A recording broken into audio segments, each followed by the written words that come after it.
Amara took a deep breath as she stood outside the fancy restaurant. The cool evening air filled her lungs but did little to calm her racing heart. She checked her reflection one last time in her phone camera.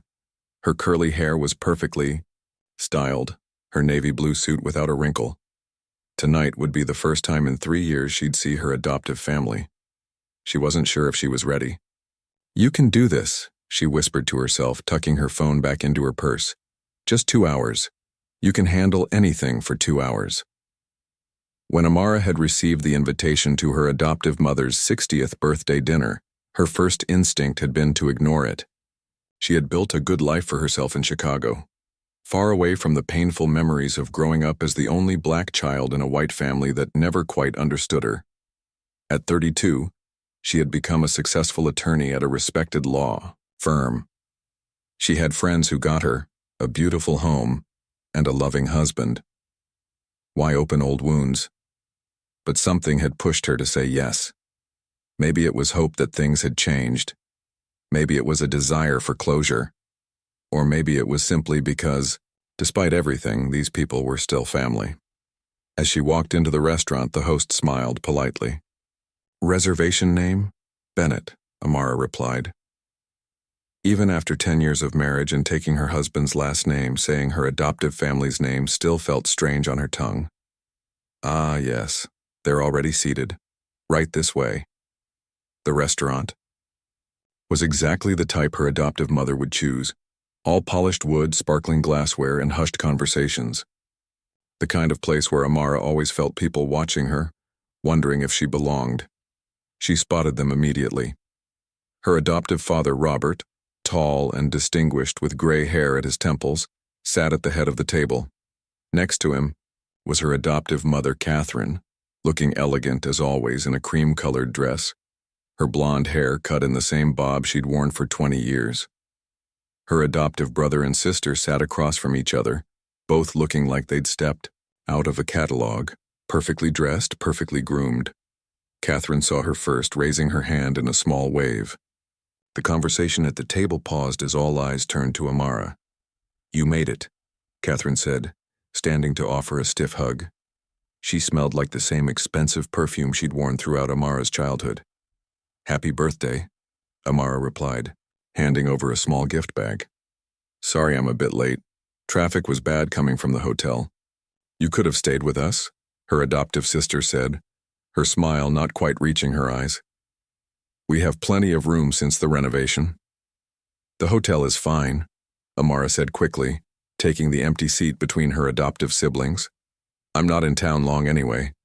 A waiter appeared almost immediately to take her drink order, and soon Amara found herself with a glass of wine she didn't really want, listening to family gossip about people she barely remembered. "So," her adoptive brother said, turning to her after a lull in conversation. "Chicago treating you well? Still at that same law firm?" Amara nodded. "Actually, I made junior partner last month. It had been a huge achievement, one she'd worked countless late nights to earn. She'd been the youngest attorney and the only black woman in the firm's history to reach the position so quickly." "Oh, that's nice," her adoptive mother said with a tight smile before immediately changing the subject. "Did anyone hear about the Johnsons? Their son just got accepted to that fancy preschool, you know, the one with the 3-year waiting list." Amara took a sip of her wine, swallowing, her disappointment along with it. Some things never changed. Her achievements had always been acknowledged with polite disinterest before the conversation moved on to something the family deemed more important. The dinner continued in much the same way. Amara picked at her overpriced salmon while her adoptive family talked around her, occasionally asking her surface-level questions about her life but never really listening to her answers. She felt like a guest at the table rather than family, a familiar feeling from her childhood. "So," her adoptive sister said as dessert was being served, her voice carrying just a bit too loudly. "Dating anyone special? It must be hard for someone in your situation." The table fell awkwardly silent. Amara put down her fork, feeling heat rise to her cheeks. "My situation?" Her sister flushed slightly. "You know what I mean. Working so much, being so focused on your career. But Amara knew exactly what she meant. Throughout her life, her adoptive family had made countless comments about how difficult dating must be for her, as if being black somehow made finding love impossible, as if she should be grateful for any attention. Actually, Amara began, but her adoptive mother cut her off. You remember Michael from church? The accountant? He asked about you. He's very open-minded, you know, and he has his own practice now. Amara felt eyes from nearby tables turning their way. Her mother's voice had risen as she spoke about Michael's open-mindedness, as if she deserved a medal for knowing a white man who might consider dating a black woman. Mom, Amara said quietly, I'm not interested in Michael. You haven't even given him a chance, her mother insisted. You always were so stubborn about these things. I just want you to be happy. I am happy, Amara said, but no one seemed to hear her. It would be nice to see you settle down before you get too old, her adoptive father added, as if she were approaching spinsterhood instead of being in her early 30s. Your biological clock won't wait forever, you know. Amara felt as if she were shrinking in her seat, becoming the insecure teenager she'd once been rather than the confident woman she'd worked so hard to become. Around her, conversations at other tables had quieted. She could feel curious glances, people pretending not to listen while hanging on every uncomfortable word. Dating is so much harder these days, her sister continued, oblivious to Amara's discomfort or perhaps enjoying it. Especially when when you don't fit the typical mold. Amara's hands trembled slightly as she reached for her water glass. She had prepared herself for the usual small slights, the casual overlooking of her accomplishments. But somehow she'd forgotten this. The public dissection of her love life, the thinly veiled comments about her race, the assumption that she was alone and unfulfilled. The humiliation burned in her chest. She had achieved everything she'd ever wanted professionally. She had created a beautiful life for herself. Yet sitting here, under the scrutiny of her adoptive family, she felt reduced to that little girl again, the one who was always too loud, too sensitive, too different. Just as she opened her mouth to excuse herself, to escape to the bathroom and collect her thoughts, the restaurant door swung open. A tall figure stepped inside, scanning the room until his eyes locked with hers. Everything was about to change. The restaurant door closed with a soft thud behind the tall man who had just entered. He stood there for a moment, his eyes searching the room until they found Amara. A smile spread across his face, warm and genuine, lighting up his features in a way that made several diners turn to look. Amara felt her heart skip a beat. Her husband Thomas wasn't supposed to be here. He had told her he couldn't get away from his business conference in Detroit. Yet there he was, looking handsome in a charcoal gray suit, holding a bouquet of pink peonies, her favorite flowers. Excuse me, she mumbled to her family, who were still discussing her romantic prospects as if she weren't there. None of them had noticed the new arrival yet. None of them knew she was married. Amara rose from her chair and walked toward Thomas, feeling as though the ground beneath her feet had suddenly become more solid. With each step, she felt her confidence returning, her back straightening, her chin lifting. What are you doing here? She whispered when she reached him, accepting the flowers and breathing in their sweet scent. Thomas wrapped an arm around her waist and kissed her cheek. The final day of meetings got canceled. I caught an earlier flight because I couldn't stand the thought of you facing this alone. He glanced over her shoulder at the Bennett table. How's it going? Amara sighed. About as well as expected. They were just setting me up with a nice open-minded man from their church. Thomas raised an eyebrow, his expression a mixture of amusement and protective anger. Well then, I guess it's time they met your husband of 3 years. Back at the table, Amara's adoptive family had finally noticed the exchange. They watched with open curiosity as Amara returned with a stranger's arm wrapped comfortably around her waist. Everyone, Amara said, her voice clear and steady, no longer the timid tone she'd used throughout dinner. I'd like you to meet someone. This is Thomas Wilson, my husband. The silence that followed was so complete you could have heard a feather drop. Her adoptive mother's hand froze halfway to her wine glass. Her father's fork clattered against his plate. Her brother's mouth hung, open in mid-bite. Her sister's eyes widened to the size of saucers. "Your husband?" her mother finally managed, her voice squeaking on the last word.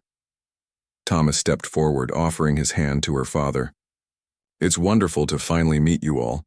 Amara has told me so much about you." Her father stood automatically, years of social training kicking in despite his shock. He shook Thomas's hand, seeming tiny despite his 6-foot height compared to Thomas's broad-shouldered frame. "You're married?" her sister asked, looking between them in disbelief. "Since when?" 3 years next month, Amara replied, unable to keep a small smile from playing at her lips. "Thomas is the chief financial officer at Horizon Tech. We met at a charity gala for the Children's Hospital." A waiter approached, sensing the need for another chair and place setting. As Thomas settled in beside Amara, she felt a wave of calm wash over her. This wasn't how they had planned to meet her family. They had discussed waiting, preparing them slowly. But now that it was happening, she felt nothing but relief. "So, 3 years," her mother repeated, clearly struggling to process this information. "And you never thought to mention this to us?" Amara took a sip of her water. "The few times we spoke, you never really asked about my personal life. Not in a way that invited me to share." "That's not true," her mother protested weakly, but she couldn't quite meet Amara's eyes. Thomas, ever the diplomat, smoothly changed the subject. "This is a beautiful restaurant. Excellent choice for a birthday celebration." He turned to Amara's mother. "Happy birthday, Mrs. Bennett. Amara tells me you have quite the talent for organizing events." The compliment, though simple, seemed to momentarily soothe her mother's ruffled feathers. "Thank you," she said, her social mask slipping back into place. "Do you organize events as well?" Thomas laughed, a rich sound that seemed to lighten the atmosphere. "No, I'm afraid my talents lie more with spreadsheets than centerpieces, but I do appreciate those who have the eye for it." As Thomas engaged her parents in light conversation, Amara watched the scene unfold with a sense of wonder. Her husband had this way about him. He could talk to anyone, make them feel at ease even in the most awkward situations. It was one of the many things she loved about him. Her sister leaned across the table, her voice lowered to a whisper. "Why didn't you tell us? Did you think we wouldn't approve?" Amara met her sister's gaze steadily. "Would you have?" Her sister flushed, having no good answer. Throughout Amara's childhood and early adulthood, the family had made countless comments that made it clear what they thought about interracial relationships, always with the caveat that they weren't racist, of course. They were just concerned about the difficulties such couples faced. "He seems nice," her sister offered lamely. "He's wonderful," Amara replied simply. As the dessert plates were cleared away, Thomas casually mentioned their recent purchase of a brownstone in an up-and-coming neighborhood in Chicago. "It's a 3-bedroom, he explained, which gives us room to grow. Amara has already claimed the smallest bedroom as her home office, though we both know that's temporary." "Temporary?" her mother asked, picking up on the hint immediately. Amara and Thomas exchanged a look, a silent conversation passing between them. They hadn't planned to share this news yet either, but the evening had already gone off script in the most unexpected way. "We're hoping to start a family soon," Amara said, watching her mother's expression shift from surprise to something more complex, a mixture of joy and confusion, as if she couldn't quite reconcile the Amara before her with the one she thought she knew. "You'd make a wonderful mother," her father said quietly, the first genuine compliment he'd given her all evening. As the conversation continued, now centered around homes and neighborhoods and future plans, Amara felt the dynamic at the table shift. Her family no longer spoke to her with condescension or pity. There was something new in their eyes when they looked at her, perhaps respect, perhaps simply confusion at having their narrative about her so thoroughly disrupted. Thomas's hand found hers under the table, giving it a gentle squeeze. She squeezed back, a silent thank you for his timely arrival, for his unwavering support, for being the partner she had always deserved, but her family had never believed she would find.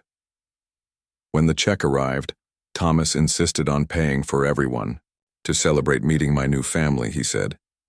As they stood to leave, making awkward plans to meet again before Amara and Thomas returned to Chicago, she caught her mother staring at them with an unreadable expression. "What?" Amara asked. Her mother shook her head slightly. "Nothing, it's just, you look happy. Really happy."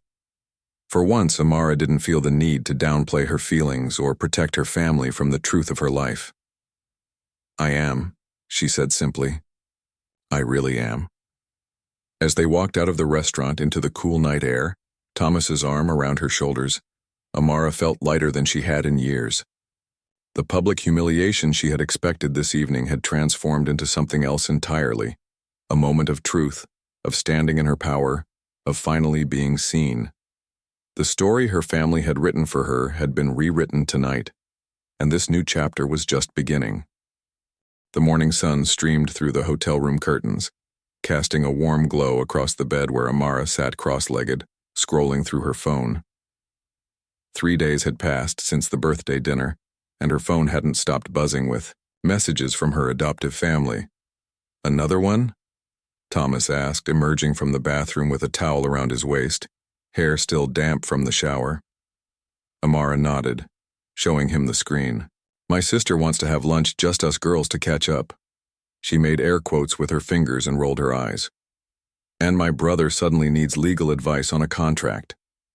Thomas sat beside her, the mattress dipping slightly under his weight. "They're curious about us, about our life together." "They're curious now," Amara corrected him, putting down her phone. Where was this interest for the past 10 years? Before Thomas could answer, Amara's phone rang. She glanced at the screen and frowned. It was her adoptive father, Robert. He rarely called, preferring to let his wife handle family communications. "Hello?" she answered cautiously. "Amara." His voice sounded different, hesitant, lacking its usual confidence. "I wondered if we might talk, face to face, before you head back to Chicago tomorrow." Amara looked at Thomas, who raised his eyebrows in silent question. She covered the phone with her hand. "My dad wants to talk. Just him." Thomas nodded. "It's your call." Amara took a deep breath. "Okay," she said into the phone. "The hotel has a small courtyard. We could meet there in an hour?" After hanging up, she flopped back on the bed, staring at the ceiling. What could he possibly want to talk about now? He barely spoke 10 words to me my entire childhood unless it was to tell me to be quieter or more ladylike. Thomas lay down beside her, propping himself up on one elbow. Maybe the dinner gave him something to think about. Maybe. Amara agreed, not sounding convinced. But deep down, a tiny spark of hope flickered to life. Maybe, after all these years, things could change. The hotel courtyard was peaceful, with a small fountain bubbling in the center and potted plants creating private nooks for conversation. Amara sat at a wrought iron table, nursing a cup of tea and watching the entrance. When her father appeared, she was struck by how much older he looked in the daylight, his shoulders slightly stooped, lines around his eyes she hadn't noticed at the dinner. "Thank you for meeting me," he said, lowering himself into the chair across from her. Amara nodded, waiting. She had spent years filling uncomfortable silences with her family, rambling to ease tension. Not anymore. Let him do the work. Robert fidgeted with the sugar packets on the table, arranging and rearranging them. Finally, he looked up, meeting her eyes directly. "I owe you an apology, Amara," he said, his voice thick with emotion. "Not just for the other night, but for a lot of things." Amara blinked, surprised. In all her years as a Bennett, she had never once heard her father apologize for anything. I didn't do right by you," he continued when she remained silent. "We thought we were doing the best we could, but looking back now, I see how wrong we were." What exactly are you apologizing for? Amara asked quietly. She needed to hear him say it. Robert sighed, running a hand through his thinning hair. When we adopted you, we were so focused on being colorblind. He made air quotes with his fingers, mimicking her earlier gesture without realizing it. We thought that was the right approach. We thought if we just loved you enough and didn't talk about race, everything would be fine. He paused, taking a sip from a water glass the waiter had silently placed before him. But it wasn't fine, was it? He asked, though it wasn't really a question. Amara shook her head slowly. No, it wasn't. We didn't prepare you for what the world would be like. Worse, we didn't listen when you tried to tell us. We dismissed your experiences because they made us uncomfortable. The words hung in the air between them. Amara felt tears prickling behind her eyes but held them back. This moment had been too long coming to blur it with tears. Do you remember when I wanted to join the Black Student Union in high school? She asked. Robert winced. Your mother forbade it, said it would be divisive. And when I wanted to wear my hair natural to prom, we insisted you straighten it, because it would look more formal. He shook his head. We were wrong, Amara. So wrong. A tear escaped despite her efforts, trailing down her cheek. For years she had carried these hurts alone, had been told she was being too sensitive when she pointed them out. I needed you to see me, she finally said, her voice barely above a whisper. All of me. Not just the parts that fit comfortably into your world. Robert reached across the table, not quite touching her hand but leaving his own palm up in invitation. I see you now. I'm trying to anyway. Meeting Thomas, seeing how happy you are, how successful. It made me realize how much I missed by not really knowing you.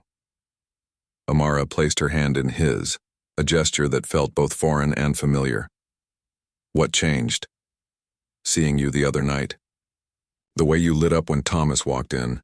The way you stood taller, spoke more confidently. I realized that's who you really are. Not the quiet girl who sat at our dinner table trying to shrink herself to fit our expectations. They talked for over 2 hours, the longest conversation they'd ever had. Robert spoke of his fears when they'd first adopted her. Fear of doing the wrong thing, of not being enough, of being judged by others. Fears that had hardened into rules and expectations that had smothered Amara's spirit. Amara shared painful memories she'd never voiced before. Overhearing her mother tell a friend that Amara's hair was such a challenge. The time her brother's friend had made a racist joke at dinner and everyone had laughed except her.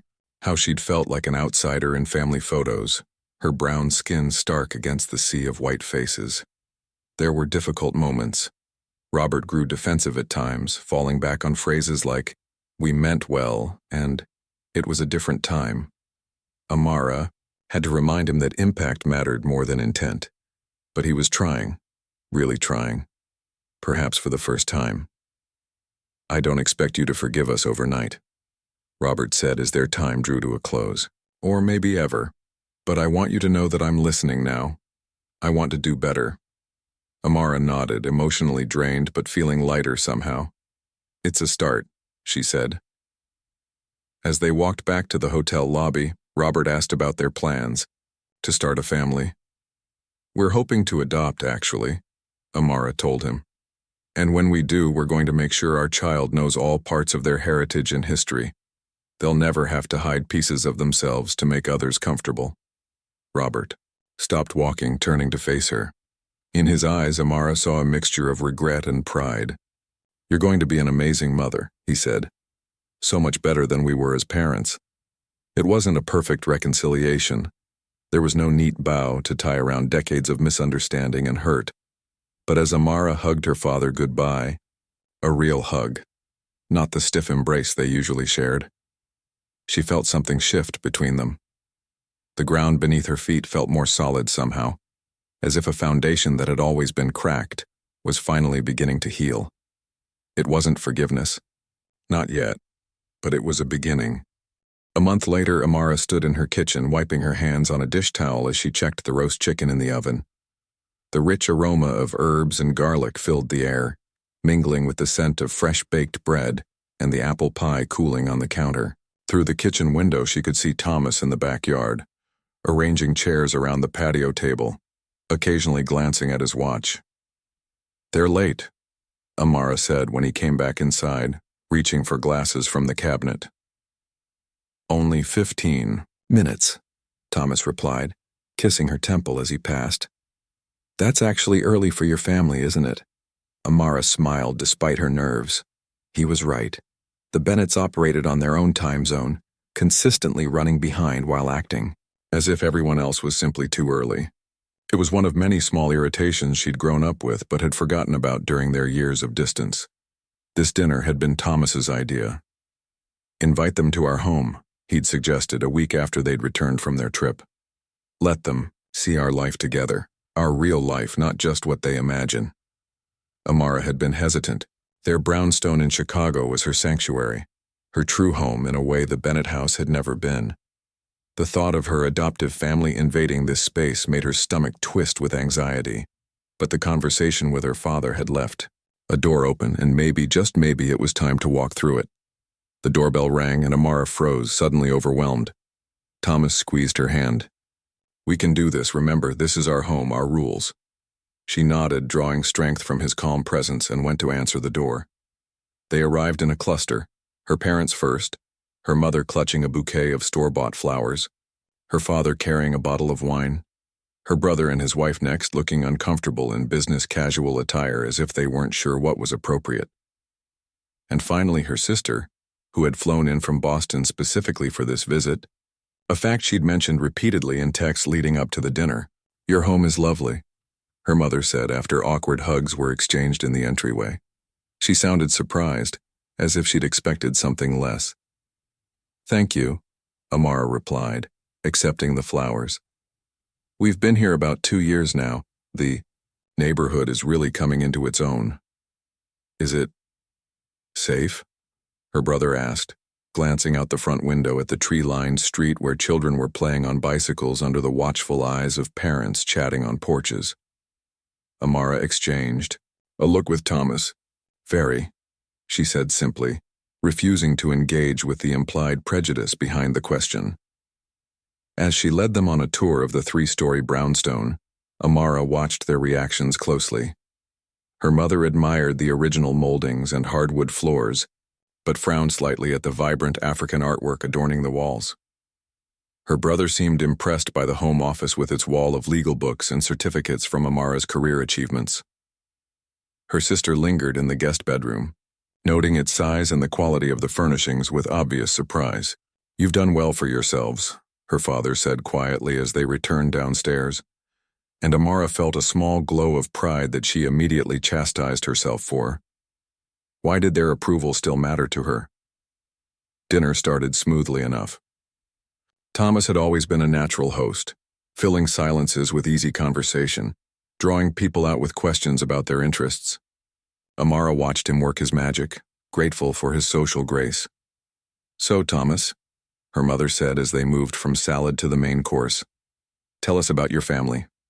Are they from Chicago as well?" "No, I grew up in Atlanta," Thomas replied, serving her mother a portion of roasted vegetables. "My parents still live there. Dad's a retired teacher, Mom's a pediatrician. I have 2 younger sisters, both on the East Coast now." "Do you see them often?" her brother's wife asked. "At least once a month," Thomas said. "We're very close. My parents are actually flying in next weekend to help us paint the nursery." A silence fell over the table. Amara hadn't mentioned their plans to her family yet, though they knew children were in the future. "Nursery?" her sister asked, looking between them. "Are you—" "Not yet," Amara said quickly. "But we're starting the adoption process. We want to be prepared." "Adoption," her mother repeated, setting down her fork. "That's a big decision." "It is," Thomas agreed, "but an exciting one. Amara has personal experience with the positive impact adoption can have, of course." The pointed comment wasn't lost on anyone at the table. A flush crept up her mother's neck. "Your neighborhood seems diverse," her brother said, clearly trying to change the subject. "How do you like living here?" The question carried a weight of assumptions. Amara could hear the real question beneath it. "How do you, A black woman and your black husband feel living in an area that isn't predominantly black. We love it, she said firmly. Our neighbors are amazing. There's a real sense of community here. As the meal progressed, Amara noticed her family falling into familiar patterns. Her mother dominated conversations, interrupting others to redirect topics. Her brother checked his phone repeatedly under the table. Her sister made comments that sounded like compliments but carried subtle barbs. I'm impressed you made all this yourself, Amara. I always thought you weren't interested in cooking.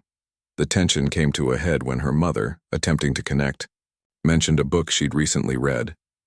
It's called The Color Purple. Have you read it, Amara? It was very eye-opening for me. Amara set down her glass, carefully controlling her expression. Her mother had just referenced a decades-old novel as if it were a recent discovery, as if reading one book gave her insight into Amara's experiences. It's not about one book, Mom, she said quietly but firmly. It's about a lifetime of experiences that you didn't want to see. The table fell silent. Table fell. Thomas reached for her hand under the table, a silent show of support. I've spent most of my life trying to make you comfortable, Amara continued, her voice steady. Straightening my hair for family photos, laughing off racist comments at family gatherings, even keeping Thomas a secret because I was afraid of how you'd react. Her mother's eyes filled with tears. We never meant to hurt you. I know, Amara said, but intent doesn't erase impact. What followed was the most honest conversation the Bennett family had ever had. There were tears, defensive moments, and painful revelations. But for the first time, Amara felt they were actually listening to her, not just hearing words, but understanding them. As the evening drew to a close, her father pulled her aside in the kitchen as she prepared coffee. You've built a beautiful life here, he said, gesturing around the warm kitchen with its spice-filled shelves and family photos. I'm sorry we missed so much of it. Amara looked at him, seeing real regret in his eyes. You're here now, she said softly. That's a start. It wasn't perfect.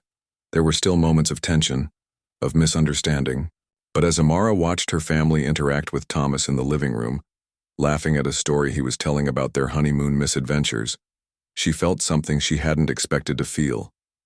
Hope. Hope that the walls between them, built brick by brick over decades, might finally be starting to crumble. 6 months later, Amara stood in the center of the newly finished nursery, a room painted the color of sunshine. Thomas stood behind her, his arms wrapped gently around her growing belly, his chin resting on her shoulder as they took in their handiwork.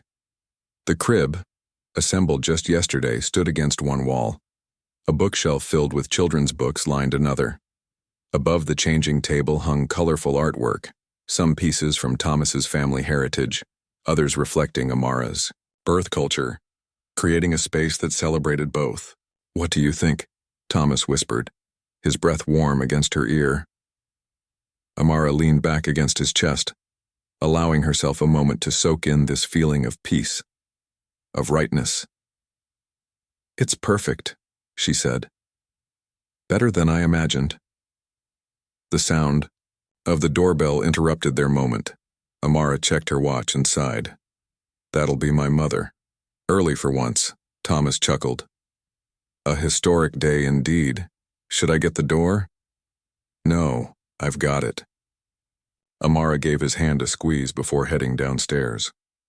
When she opened the front door, her mother stood on the porch holding a large gift bag and looking uncharacteristically nervous. In the months since the family dinner, Catherine Bennett had been making efforts to rebuild her relationship with her daughter. Weekly phone calls, awkward but sincere texts asking how Amara was feeling as her pregnancy progressed. Small steps but meaningful ones. You're early, Amara said with a smile, stepping aside to let her in. Catherine nodded. I wanted a few minutes before everyone else arrives. To talk to you. She held out the gift bag. And to give you this. Amara accepted the bag and led her mother to the living room. Inside was a beautiful leather-bound book with the word family embossed on the cover. Opening it, she found it was a recipe book, the first half filled with handwritten family recipes. the second half empty pages waiting to be filled. "It's our family recipe book," Catherine explained as Amara turned the pages. "But I left half the pages blank for you to fill with your own traditions." Amara ran her fingers over her grandmother's handwriting, the familiar recipe for apple crisp that had been served at every Thanksgiving of her childhood. "Thank you," she said softly, genuinely touched by the gesture. "I want our grandchild to know all sides of their heritage," Catherine continued, her voice catching slightly. Not just the parts we're comfortable with." Amara looked up, surprised by the echo of her own words from months ago. Her mother had been listening after all. "I've been taking a class," Catherine admitted, color rising in her cheeks. "At the community center. It's for white parents of children of color." She twisted her hands in her lap. "I'm learning a lot of things I should have known 30 years ago." Before Amara could respond, the doorbell rang again, signaling the arrival of the first guests for the baby shower. Soon their home was filled with friends and family. Thomas's parents and sisters mingling with Amara's colleagues, neighbors chatting with the Bennett family. Amara watched from the kitchen as her father engaged Thomas's father in a conversation about fishing, both men animated as they compared techniques. Her brother and his wife had brought their son, who was currently being entertained by Thomas's youngest sister. Even her own sister, always so critical, was helping arrange presents on the gift table, for once without making backhanded comments. "Quite a mix," Thomas said, appearing at her side with a plate of food. "Eat something, Mama. You've been so busy hosting you haven't had a bite." Amara accepted the plate, suddenly realizing she was starving. "It's nice, isn't it? Everyone together." Thomas nodded, watching the room with her. "Your mother's been talking to my mom about hair care. Actually, asking questions about how to care for black hair." Amara nearly choked on her bite of sandwich. "You're kidding." "Not even a little bit. Apparently she's bought books, watched YouTube tutorials, the works, said she wants to be ready to help with the baby." Amara felt tears prick her eyes. These days everything made her emotional. The thought of her mother, always so certain she knew best about everything, humbling herself to learn something new at her age, touched something deep inside her. "You okay?" Thomas asked, noticing her expression. She nodded, blinking back tears. "Just didn't expect any of this, you know? 6 months ago I thought I'd never speak to them again." Later, as guests gathered for games and gifts, Amara found herself seated in a decorated chair at the center of the room, Thomas beside her. Looking around at the faces, some she'd known all her life, others relatively new but all important, she felt a sense of wonder at how life had unfolded. The pain wasn't gone. There were still moments when a careless comment from her mother or a thoughtless question from her brother would spark that familiar hurt. But something fundamental had shifted. For the first time in her life, Amara felt seen by her adoptive family. Truly seen, not just the parts of her that fit comfortably into their world, but all of her. As she opened gifts and laughed at Thomas's jokes as she watched her mother earnestly taking notes while Thomas's mother explained the best way to detangle a child's curly hair, Amara felt the baby kick vigorously.